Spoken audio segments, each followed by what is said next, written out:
Merci de votre fidélité à Gangan TV. C'est un plaisir pour moi de vous retrouver une fois encore au compte de cet autre numéro de Café Débat, l'émission qui donne la parole à ceux qui veulent la prendre en vue d'impacter l'opinion. Cet autre numéro, comme vous le constatez, réalisé hors de notre plateau traditionnel. Et ici, nous sommes à la fonction publique, au ministère de la fonction publique bien entendu, pour parler de l'ENA de Guinée, l'École nationale de l'administration. Un programme qui est inclus dans le vaste programme de réforme de l'État et de la modernisation de l'administration. Et justement, pour en parler, je suis ici reçu par M. Laye Moussa Condé. Il est le directeur général de cette École nationale d'administration de Guinée. M. Condé, merci de nous recevoir ici. Merci à vous. Et surtout, merci de votre disponibilité pour nous accueillir. Je rappelle entre-temps que le lancement du premier programme officiel de l'École nationale d'administration de Guinée a été fait tout récemment dans un cadre hôtelier et qui a mobilisé l'ensemble des cadres de l'administration guinéenne, à commencer par le ministre de la fonction publique lui-même et les partenaires canadiens, puisque c'est eux justement qui travaillent sur ce programme avec le gouvernement guinéen. On va ensemble suivre cet élément de reportage et derrière nous revenons pour avoir un peu plus de détails avec notre invité du jour.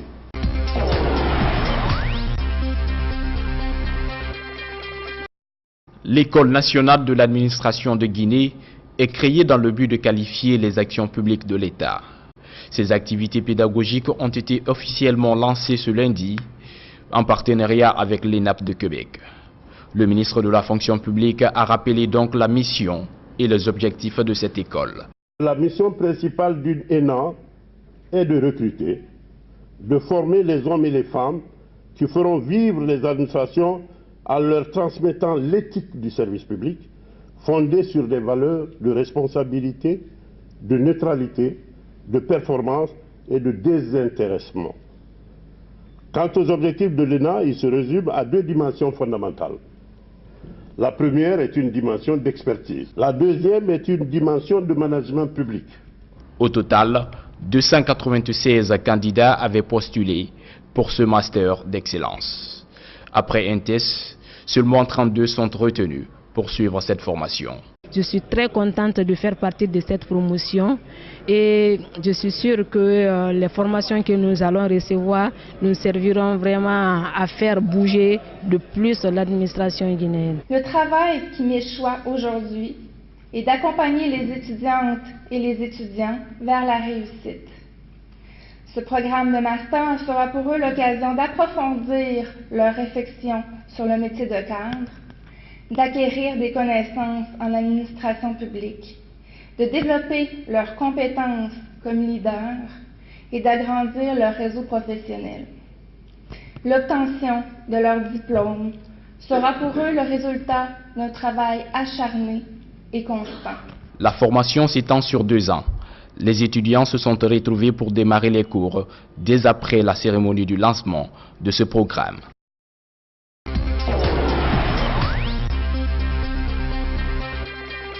Voilà, merci donc de nous retrouver après cet élément de reportage. Oui, Monsieur Condé, en tant que directeur général de l'École nationale de l'administration, est-ce qu'on peut savoir d'où on est parti pour arriver jusqu'au lancement finalement de ce programme? Parce que les attentes se faisaient un peu plus longues maintenant, depuis que ceci a été annoncé au temps de M. Kourouma, je me rappelle à l'époque qui était haut commissaire à la réforme et l'administration de l'État. Après, il est devenu ministre de la fonction publique. On a toujours parlé de cette ENA, de cette École nationale d'administration, en partenariat avec l'ENAP de Québec. Aujourd'hui, vous avez lancé ce programme. Un petit rappel avant qu'on ne parle du contenu de ce programme et de cette formation. D'accord, merci monsieur. Je voudrais tout de suite que le projet de mise en place d'une École nationale d'administration est parti du fait que dès son accession à la magistrature suprême de l'État, le président actuel, le professeur Alpha Condé, avait annoncé qu'il a hérité d'un pays, pas d'un État, ni moins d'une administration. Et c'est dans le cadre de ce programme, de ce vaste programme de réforme, de l'État et de la modernisation de l'administration. Et à l'époque qu'on a créé le Haut Commissariat et qui a eu pour mission la première fois en Guinée de mettre en place une école nationale d'administration. Vous savez que la Guinée a été l'un des premiers pays à avoir l'indépendance, les 58 déjà, et les autres pays ont commencé vers les années 60. Et puis, mais en 60 déjà, on a une première école nationale d'administration qui n'a duré que 3 ans. D'accord. Et il y a le décret qui se trouve dans les archives. Et puis depuis lors, les différents régimes qui se sont succédés, eux, ils ont eu l'idée, mais ils ne sont jamais parvenus à mettre en place une école nationale d'administration. Quand on sait que dans un document de la stratégie de réduction de pauvreté, et puis il a été remarqué qu'en Guinée, l'administration n'était vraiment pas au niveau des autres pays, parce que ces autres pays de l'Afrique francophone sont parvenus à mettre en place un embryon d'école nationale d'administration depuis les années 60. Quand je prends la Côte d'Ivoire, ils sont en leur 54e promotion. Le Sénégal, il y a l'ENAM de Dakar. Et puis nous, on n'est jamais arrivé à le faire. Car cela ne tienne, il y a eu beaucoup de cadres qui sont partis de part et d'autre dans les différents pays. Quand vous prenez le Maroc, la France, et un peu dans les pays limitrophes. Et vous personnellement, si je regarde votre CV, je vois que vous avez eu des formations à l'école de l'administration du Canada, du Québec. De Québec. Vous avez été formé à l'école de l'administration publique du Québec. Oui, ça c'est un parcours tout autre. Je disais qu'il y a beaucoup de cadres, c'est-à-dire les fonctionnaires, parce qu'en ce moment je n'étais pas fonctionnaire. Quand je fréquentais l'ENAP de Québec, je n'étais pas fonctionnaire. D'accord. Et puis moi j'ai fait un DSS et à l'école nationale d'administration publique du Québec. Et je suis dans le groupe des analystes parce que l'ENAP de Québec est fondée sur 2 volets. Il y a la formation des fonctionnaires, parce que l'ENAP a été créé pour la fonction publique québécoise, canadienne. C'est vers les années 69 et après 73, après la Révolution tranquille, et qu'il y a eu un volet qui a été ouvert pour les universitaires. Il faut avoir une licence, une maîtrise en droit, sociologie, économie, et pour postuler, faire un DSS, une maîtrise jusqu'à aller au doctorat. Bien. Moi, c'est dans ce groupe-là que dans ce cadre-là que moi j'ai eu à fréquenter l'ENAP de Québec dans les années 2006. Mais avant cela, j'ai fait l'université de l'Afrique de la Guinée, j'ai fait Gama, et puis jusqu'en 90, j'ai fait une maîtrise en droit public. Ensuite, je suis parti en Suisse à l'université de Genève pour un DEA, qu'on appelle diplôme d'études approfondies en coopération et intégration économique. J'ai été admis pour un doctorat. J'ai sursoir ça, je suis parti aux États-Unis pour apprendre la langue du système informatique. Jusqu'au 11 septembre, et je suis arrivé à Montréal, au Canada. Ça c'était en 2001, c'est vers le 2005-6 que j'ai fréquenté l'ENAP du Québec. Et puis je me suis inscrit pour un DSS que j'ai fini. Et puis un diplôme en criminologie intervention. Voilà, et donc il se trouve que le programme de l'École nationale d'administration de Guinée est comme inspiré du modèle québécois où vous justement vous avez eu aussi à avoir une formation. Je rappelle un peu que le vaste programme de réforme de l'administration, de la modernisation de l'administration, où on a parlé de recensement biométrique, où on a parlé d'informatisation de l'administration, rajeunir, féminiser l'administration, étaient des projets de ce vaste programme. Et donc l'école nationale d'administration est un programme, donc un projet de ce vaste, de cette vision, on va dire comme ça. Alors, ce que je veux savoir, c'est que quel serait l'effet, le bien fondé de cette école nationale d'administration. Vous avez cité les exemples de la Côte d'Ivoire. J'imagine que c'est de là d'où sortent tous les cadres de l'administration de ces différents pays. Quel est le bien fondé finalement du lancement de ce programme? D'accord, je vous dirais d'abord que en 2013, en 2012, à la création du Haut Commissariat à la réforme de la modernisation, et qui a eu, le Haut Commissariat avait comme mission la mise en place d'une école nationale d'administration. Et c'est en 2013 qu'il y a eu un appel d'offres international pour une institution qui pourrait faire les études, réaliser les études de mise en place. Quel genre d'ENA pour la Guinée? Et pour cela, il y a eu 6 institutions, dont l'ENAP du Québec, et puis le Washington Institute de Management, le WIMI, et puis il y a eu d'autres, Clark, l'Université d'Atlanta, et puis il y a eu d'autres institutions qui avaient postulé à l'issue de cet appel d'offres. Et puis l'ENAP du Québec a obtenu le marché des études de mise en place d'une ENA en Guinée. D'accord. Et si vous vous rappelez, dans les années 2013, il y a eu beaucoup de missions des Québécois dans les différents ministères, il y a eu beaucoup de consultations, et puis on a étudié les documents, les archives, et puis il y a eu des cadres qui ont participé à des travaux, des séances, les chefs de cabinet, je me rappelle bien, les secrétaires généraux, les directeurs nationaux et des personnes de ressources, beaucoup de hauts cadres étaient dans ces séances de travail. C'est à l'issue de cela que l'ENAP du Québec a pu présenter un document qui est là, et puis un projet d'établissement. Quel genre d'école nationale pour la Guinée? On est parti de là. Bien. Et en 2018, le 18 mai 2015, Monsieur le Président de la République a eu à signer le décret de création de l'École nationale d'administration de Guinée, qu'on appelle ENA de Guinée. ENA de Guinée.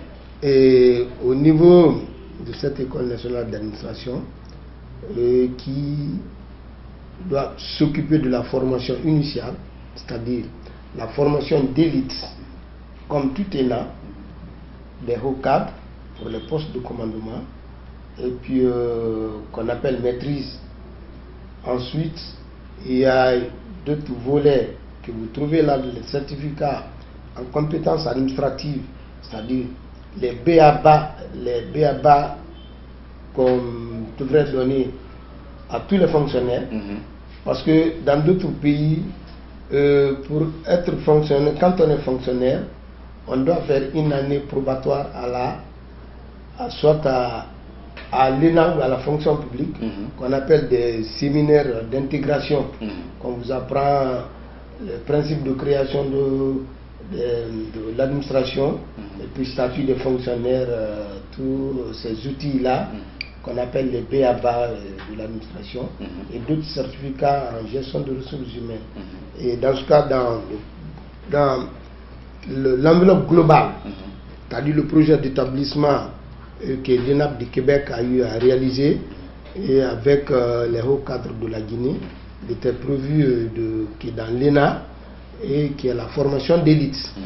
Ensuite, qui est un certificat dans d'autres domaines de spécialisation. Quand vous prenez le certificat envisagé en gestion du secteur minier, parce que la Guinée c'est un pays minier, nous avons des ingénieurs géologues et des mineurs, des ingénieurs qui négocient nos contrats, tout à fait, ce qui ne va pas à l'avantage du pays. C'est pourquoi il était nécessaire de mettre un certificat en gestion du secteur minier pour négocier nos différents contrats. Bien. Ce sont ces différents programmes que les études ont déterminés. Bien. Et en 2017 maintenant, on a eu la signature du décret de statut de l'ENA, comment ça doit fonctionner. Ben, comme on n'était pas vraiment dans la latitude de démarrer les cours, qu'est-ce qui s'est passé? Nous avons contacté l'ENAP du Québec qui a réalisé les études et qui a mis dans le projet d'établissement un accompagnement d'une institution spécialisée en la matière pour que la Guinée puisse prendre son envol. Sinon, nous avons à former une vingtaine de formateurs, de vacataires que moi-même j'ai accompagné à Québec. Qui sont allés au Canada en 2014. On a suivi ça. Ça, c'est la didactique du management. L'engineering du management, c'est-à-dire comment donner les cours en administration publique. Et on les a appelés les formateurs des formateurs, ceux qui sont allés un moment au Canada pour bénéficier des vacataires. C'est des gens qui travaillent dans d'autres services, et qui doivent donner des cours à l'ENA. C'est ça. Comme je disais tantôt, qu'est-ce qui s'est passé? On a contacté l'ENAP du Québec sans oublier qu'avec l'ENA de la France, en 2015, nous avons signé une convention tripartite, l'ENAP du Québec, l'ENAP du Guinée, pour l'accompagnement. C'est une façon d'impliquer la France aussi pour cet accompagnement. Alors, moi, ce que je veux savoir très clairement, et en français facile, je veux dire l'importance de cette école désormais pour l'administration guinéenne. Quelle efficacité ça pourrait avoir si jamais, est-ce que c'est de là que tous les fonctionnaires doivent sortir, ou est-ce que non, c'est une école de l'élite de l'administration, comme ça l'est en France? On dit que tous les présidents de la République, tous les préfets, ceci, en tout cas il y a un certain nombre de responsabilités qui ne sont occupées que par des gens qui sont par exemple sortis de l'ENA de France. Alors, est-ce que c'est le même cas? Est-ce que c'est là où on va former ceux-là qui doivent gérer à certains postes donnés dans l'avenir? Ok. La mission principale de l'École nationale d'administration de Guinée, c'est la formation d'élite et le perfectionnement. Si vous avez remarqué, on a commencé par le master d'excellence que l'ENAP a bien voulu délocaliser sur la Guinée. Le master d'excellence. Ça, c'est la formation initiale. Et ça va se passer sur 2 ans. Et ensuite, vous aurez des certificats, comme je le disais tantôt, en compétences administratives, gestion des ressources humaines, certificats de formation des gestionnaires du secteur minier. Et pour résumer, l'ENA du Guinée, c'est pour outiller nos fonctionnaires. Et c'est pourquoi on a signé un contrat avec l'ENA du Québec, dans ces locaux-là, pour lancer un master d'excellence. Ce master nous permettra de démarrer les activités pédagogiques de l'ENA. Est-ce qu'il y a un critère? Parce que je ne sais pas combien d'agents publics aujourd'hui compte la fonction l'administration guinéenne. Il y a certes des mots qu'on reproche aux agents publics en Guinée, en termes d'efficacité, en termes d'accueil, en termes de technicité, de maîtrise des dossiers et tout. Est-ce que l'ENA vient pour combler ces problèmes? Et est-ce que les programmes vont être élargis à tous ces agents de l'État, ou est-ce que c'est restrictif, ou est-ce qu'il faut obéir à certains critères pour pouvoir bénéficier des programmes de cet ENA-là dont les cours viennent d'être lancés? Bon, je disais tantôt qu'au niveau de l'ENA Guinée, de l'École nationale d'administration de Guinée, il y a 2 volets. Il y a la formation initiale, une maîtrise sur 2 ans pour les universitaires. Et il y a les certificats pour tous les autres fonctionnaires qui le perfectionnement, qui le désirent. Et on a même des formations à la demande. Il y a des ministères qui peuvent vous demander de donner telle ou telle formation spécifique à leur personnel. À leur personnel. Et puis qu'on peut offrir. On appelle ça les formations à la demande ou les certificats. Certificats en compétences administratives, gestion des ressources humaines, ainsi de suite.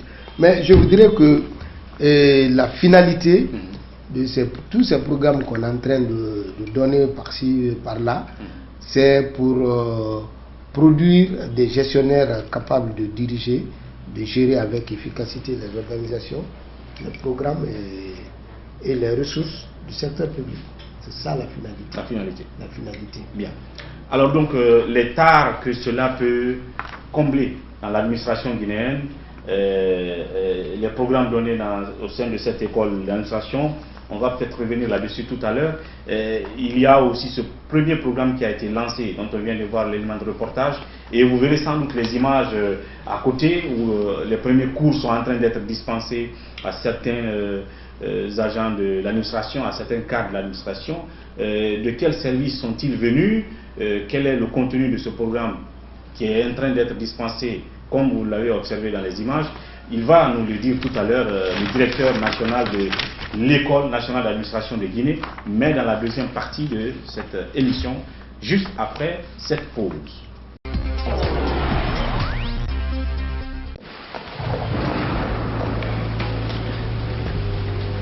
Il existe des choses qui nous donnent la force et l'audace d'aller au-delà de notre imagination. Le thé Akbar. Le thé Akbar est fabriqué en utilisant uniquement les feuilles soigneusement sélectionnées en provenance de Ceylon. La qualité du thé Akbar a été évaluée selon les normes les plus strictes par des experts en dégustation qui se sont appuyés sur près d'un siècle d'expertise dans ce domaine. Premier producteur de thé, vous pouvez faire confiance à la famille Akbar pour vous garantir votre santé. Seule la meilleure tasse de thé peut vous procurer de la fraîcheur. Thé Akbar, le leader mondial. Voilà, merci de nous retrouver dans cette deuxième partie de Café Débat. Et dans la première partie, vous avez compris, avec les explications du directeur de l'ENA, l'historique de la mise en place de ce programme d'École nationale d'administration de Guinée. Maintenant, on va s'intéresser un peu à la fonction de cette École nationale d'administration. Quel intérêt, quel bénéfice cela aura sur l'administration guinéenne, sur la performance de nos agents de l'État, et d'ailleurs quelles sont les options qui sont disponibles au sein de cette École nationale d'administration. Et oui, M. Condé, vous êtes donc le directeur de cette école. Je l'ai rappelé au début, vous avez vous-même eu des formations au Canada, au Québec, et c'est en partenariat avec l'ENAP de Québec que cette école est mise en place et que les cours ont commencé à être dispensés. Alors, on va revenir sur l'importance de cette école sur l'administration. Après, vous nous direz quelles sont les options qui sont disponibles au sein de l'École nationale d'administration. D'abord, merci monsieur. Je voudrais répondre à la deuxième question, et puis qui est un peu plus récente. Par rapport au programme, nous avons le calendrier. Tout d'abord, je vous dirais que dans le cadre de ce démarrage, nous avons eu à sélectionner 32 cadres des différents ministères sur 296 dossiers. Parce qu'au mois de février passé, nous avons fait un appel à candidature pour les fonctionnaires de ces 12 ministères. 12 ministères qui sont engagés dans le système de réforme.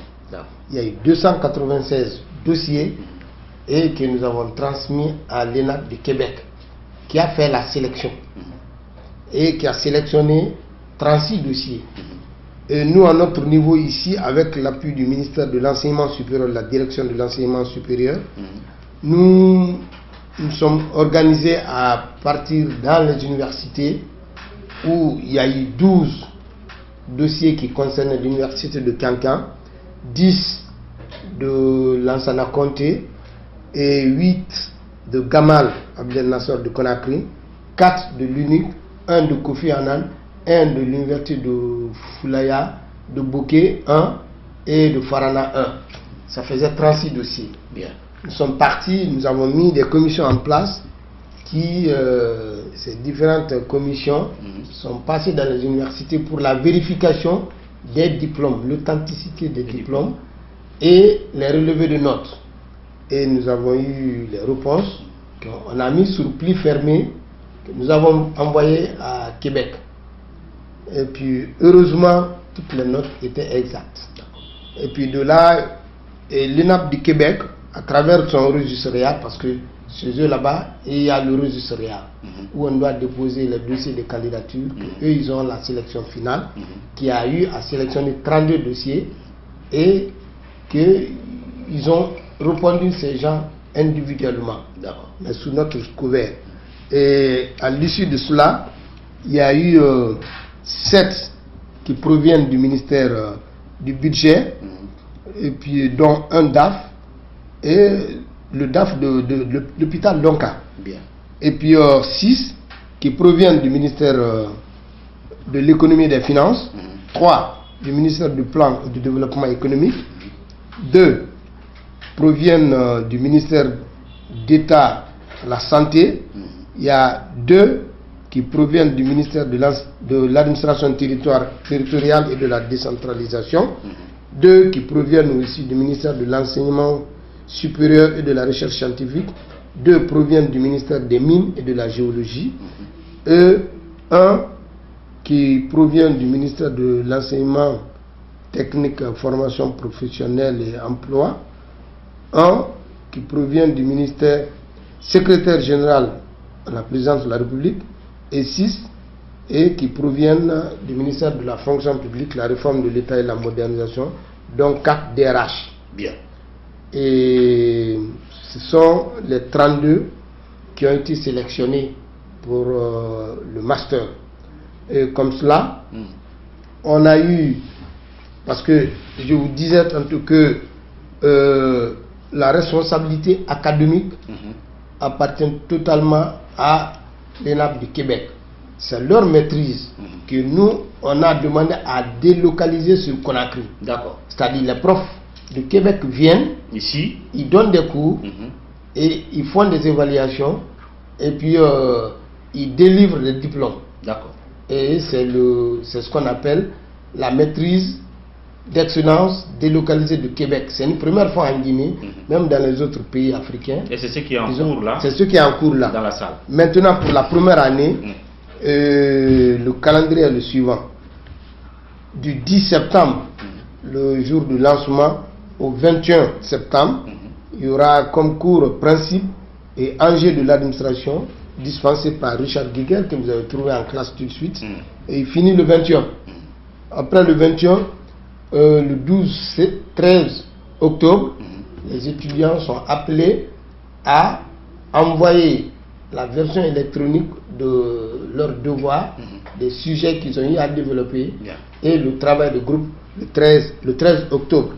Et le deuxième cours, management des organisations, et ce sera du 8 octobre au 9 décembre. Ensuite, vous avez principe, processus, méthode d'évaluation des programmes publics, qui est du 7 janvier au 21 avril. Il y a les autres aussi, éthique, intégrité dans le service public, qui sera dispensé par Yves Boisvert, c'est un Québécois aussi, du 15 avril au 26 avril. C'est un peu plus court. Et le dernier cours de l'année, ce qui veut dire les cours commencent le 10 septembre, ça finit le 26 juillet 2019. Bien. C'est-à-dire, ils feront les cours en même temps que les étudiants réguliers de l'ENAP du Québec.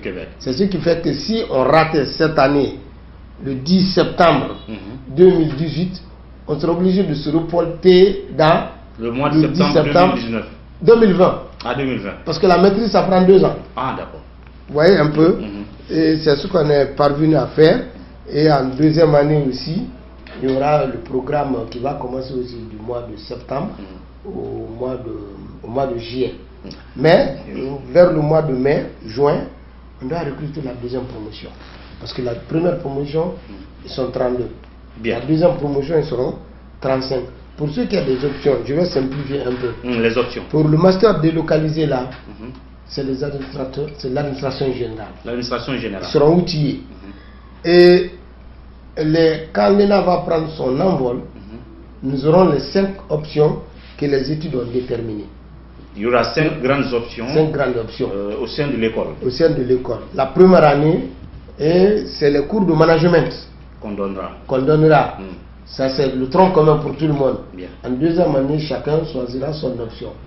Vous aurez l'administration générale pour servir les postes de chef de cabinet, directeur national, secrétaire généraux, et vous aurez l'administration territoriale pour les préfets, les conseillers territoriaux, ainsi de suite, et vous aurez la diplomatie pour le futur diplomate. Et vous aurez comme 4e option les finances publiques pour les inspecteurs de finances, de douane et tout ce qui est régie financière de l'État, les postes de responsabilité. Il y a la magistrature, mais avec le temps, nous ne pourrons pas commencer la magistrature avant 2020. C'est au-delà de 2020, parce que c'est une condition spécifique. Ça prend beaucoup plus de temps. Bien. La maîtrise dans les options, là, ça prend 2 ans, mais magistrature, ça va prendre 3 ans. Bien. Une chose reste claire, c'est que la formation d'élite, là, que je suis en train de vous parler, l'importance, d'abord, c'est pour outiller nos gestionnaires, parce que sur d'autres sujets, l'administrateur et le gestionnaire, c'est la même chose. Ouais. Gestionnaire public. C'est les outiller à diriger et l'État, l'administration. De façon efficace. De façon plus efficace, vous savez l'administration, comment ça se passe, et plus efficace, comme sur d'autres sujets, je vous disais tantôt. Et moi, j'ai été à un symposium de rencontre de différents directeurs des ENA des pays francophones, où la francophonie veut faire des financements. J'ai compris que tout le monde, presque la plupart des ENA des pays francophones, ils sont à leur 54e année. Mais le seul avantage qu'on a avec l'ENAP du Québec, c'est que toutes les ENA des pays francophones qui ont été créées dans les années 60 ont eu à faire face à l'ENAP, qui est une formation nord-américaine en français, parce qu'ils ont un système qu'on appelle le système de training. C'est-à-dire, au moment que vous apprenez, on vous outille, vous apprenez la pratique et la théorie ensemble. En même temps. C'est ce qui fait la différence. C'est que tous ces gens qui seront formés, et il y a les gens de l'ENAP qui nous ont vendu, ils disent que la Guinée a été le dernier pays. Nous, ils ont dit que la RDC, qui a été le dernier pays à avoir son ENA. Et puis, ils ont dit, attention, les Guinéens sont en train de faire leur ENA. Ils risqueront de faire une ENA sous-régionale. Bien. Parce qu'ils ont des ambitions. Ça veut dire que les gens qu'on doit former à l'ENA, c'est des gens de valeur et d'une intégrité vraiment irréprochable. Et justement, l'un des objectifs aussi de ça, est-ce que c'est pour former justement des cadres de l'administration qui vont assurer la constance de l'administration, de sorte que le travail de l'administration ne dépende pas des contingences politiques, par exemple quand il y a des périodes électorales, que les choses ne s'arrêtent pas dans l'administration, qu'on ne sente pas que tel service ne travaille pas, que tel papier et document ne fonctionne pas, ne tourne pas. Je crois que c'était l'un des aspects du débat tout à l'heure dans la salle que j'ai constaté. Et deuxième question, est-ce que, je veux dire, des gens qui sortent déjà des universités, des programmes je prends par exemple l'université générale sans compter, quelqu'un qui a fait sciences politiques et qui finit sa licence ou son master, est-ce qu'il peut s'orienter directement à l'ENA? Quel est le rapport que vous allez avoir avec les autres institutions d'enseignement supérieur par exemple, pour les étudiants qui sortiront de ces institutions-là? D'accord, merci monsieur. La première question, c'est l'éthique et l'intégrité dont vous me parlez. Et je vous ai dit tout de suite, c'est un cours qui sera dispensé du 15 avril au 26 avril, qui est intitulé Éthique, intégrité dans les services publics. Tout le contenu est là. Dans les ENA, ce qui fait la spécificité entre l'ENA et l'université, c'est que c'est le savoir-faire qu'on apprend. Là. En plus du savoir-faire, il y a l'éthique et l'intégrité. C'est pourquoi ces écoles ont des missions spécifiques. Ça forme le co-cadre de l'État. Les sortants d'université peuvent s'orienter là? Bon. Est-ce qu'ils ont des ouvertures pour être là? Ou est-ce qu'il faut qu'ils accèdent d'abord à la fonction publique avant de pouvoir postuler à l'ENA? Oui, bien, pour un premier pas, vous allez voir l'essai là où on a parlé des ministères. C'est pour éviter les déperditions qu'on a préféré prendre les fonctionnaires qui sont dans les différents ministères engagés pour les réformes. Vous allez voir, il y a beaucoup de secteur financier. Le secteur financier est beaucoup plus important. Bien. Vous voyez? Parce que la gestion de la chose publique, l'intégrité, l'éthique, c'est d'abord à ce niveau. Bien. Et ma dernière curiosité, c'est bien, le programme depuis le début, depuis 2012-2013, le programme a été annoncé. Des formateurs ont été formés au Canada, guinéens bien sûr. Aujourd'hui, le programme est lancé, on a vu le premier cours. Maintenant, est-ce que ça va s'arrêter là? Parce que en parlant d'infrastructure, pourquoi? Parce qu'on a appris qu'il y a un domaine, je ne sais pas si c'est à Doubreka ou bien à Manéa, qui est disponible pour construire l'école. Bon, le programme a été lancé sans que cette infrastructure soit disponible. Qu'est-ce qui se passe pour ne pas qu'il y ait cette infrastructure pour matérialiser l'ambition justement de former plus de cadres de l'administration, au lieu que ça se fasse dans la salle ici au ministère de la fonction publique, pour terminer?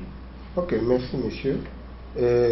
Comme vous l'avez dit tantôt, nous avons une parcelle de 6 hectares à Kennedy dans Doubreka, et puis nous avons fait une clôture de sécurité et qui est réalisée à 85%.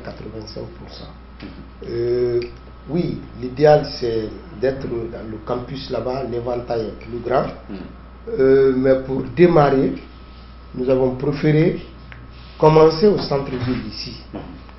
Et ensuite, les années à venir, l'an prochain, d'ici l'an prochain, le mur là est là, avec les autorités.